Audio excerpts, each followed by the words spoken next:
La Côte d'Ivoire, premier producteur mondial de cacao, nourrit un ambitieux projet. Transformer sur place toute sa production locale. Pour accélérer la démarche, l'État s'appuie sur le secteur privé dans un partenariat gagnant-gagnant.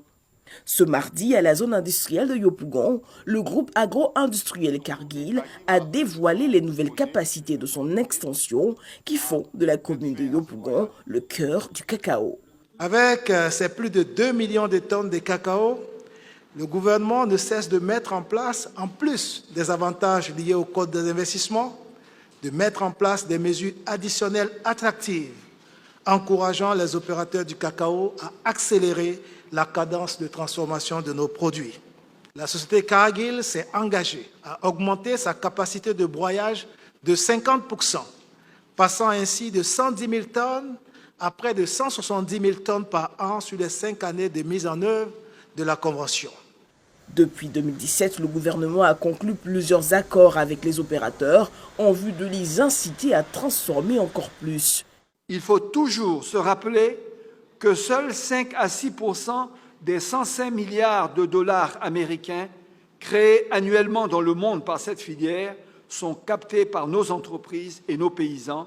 C'est évidemment insuffisant.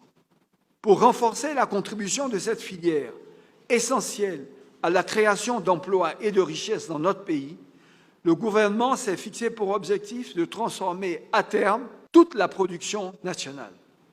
Dans cette perspective, un train de mesures visant à améliorer la compétitivité du secteur et développer le taux de transformation locale a été adopté en plusieurs étapes depuis 2016. Et le groupe va plus loin dans son engagement auprès des autorités ivoiriennes, notamment pour la lutte contre le travail des enfants dans la cacaoculture, la production d'un cacao professionnel respectant l'environnement, un engagement que salue le chef du gouvernement.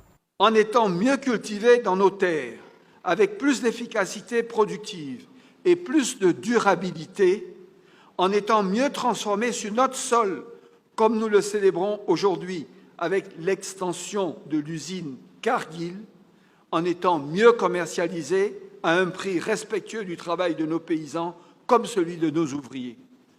En réussissant la transformation de la filière du cacao, c'est aussi la transformation structurelle de l'économie de la Côte d'Ivoire que nous accomplirons. Avec plus de 40% de l'offre mondiale, le cacao constitue la première culture de rente exportée par la Côte d'Ivoire. Elle mobilise près d'1 million de producteurs et contribue à faire vivre au quotidien près de 5 millions d'Ivoiriens.